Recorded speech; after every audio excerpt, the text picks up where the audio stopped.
कोलकाता के high court of Calcutta ने यह जजमेंट दिया है। एक बहुत ही दुर्दांत और दुस्साहसी घटना।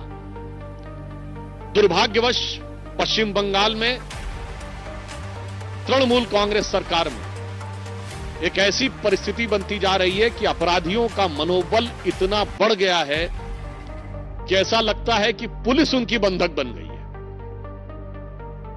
लगता है वहां की सरकार उनकी बंधक बन गई है।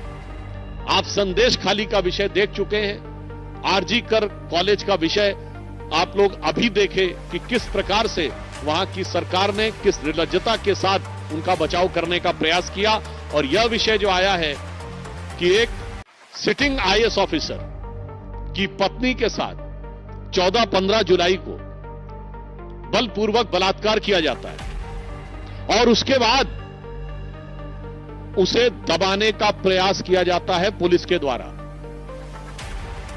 पुनः यह मैं बात कह रहा हूं, एक सिटिंग आईएएस ऑफिसर की पत्नी के साथ शिकायत होने के बावजूद पुलिस का जो रवैया रहा, पश्चिम बंगाल पुलिस का, उसके बारे में कलकत्ता हाई कोर्ट ने आज बहुत सख्त और बहुत गंभीर सवाल उठाए।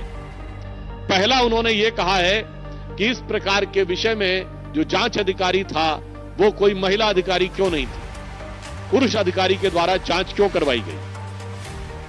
दूसरा, जिस थाने में और जिस समय में घटना का आरोप है उसका सीसीटीवी फुटेज उपलब्ध नहीं कराया गया। उससे गंभीर बात यह कि घटना 14-15 जुलाई की है और मेडिकल लीगल एग्जामिनेशन 20 अगस्त को करवाया गया, 35 दिन बाद घटना के। इसलिए कोर्ट ने सीधे सीधे कहा है कि ये सबूतों को डाइल्यूट करने और नष्ट करने का एक स्पष्ट प्रयास दिखाई पड़ता है। और इसके साथ साथ केस को हल्की धाराओं में दर्ज किया गया। और इस विषय पे तल्ख टिप्पणी करते हुए कलकत्ता हाई कोर्ट ने यह कहा है कि उन पुलिस अधिकारियों पर कार्रवाई की जानी चाहिए और डिप्टी कमिश्नर स्तर की किसी महिला अधिकारी के द्वारा इस विषय की जांच कराई जानी चाहिए। यह दर्शाता है कि आज पश्चिम बंगाल महिलाओं के लिए कितना खतरनाक हो गया है। यह तो एक पक्ष है, सिर्फ अपराधियों का आतंक नहीं है। यहां पे अपराध और पुलिस, अपराध और सरकार के बीच में एक दुरभिसंधि दिखाई पड़ रही है। A very heinous nexus appears presumably between the government officials, the police and the criminals.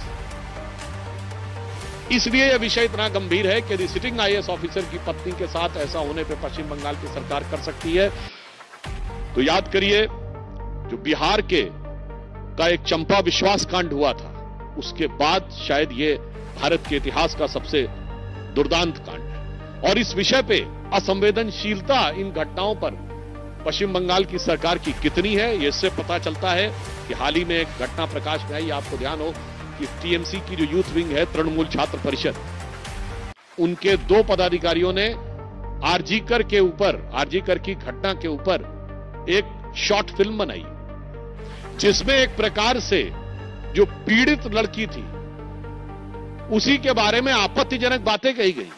यानी एक प्रकार से पीड़ित को ही गलत ठहराने का प्रयास, या यूं कहें कि जो आरोपी थे उनको जस्टिफाइड करने का प्रयास किया गया और उसको सोशल मीडिया पे अपलोड भी किया गया। ये ठीक है कि बाद में पुरजोर विरोध के चलते हुए उन्हें हटाना पड़ा। शॉर्ट फिल्म भले ही हट गई हो, पर जो उनका लॉन्ग लास्टिंग माइंडसेट है, यानी जो उनकी गहरी मानसिकता है, उसकी गहरी छाप पश्चिम बंगाल की जनता और देश की जनता पर बहुत स्पष्ट रूप से सामने आती है।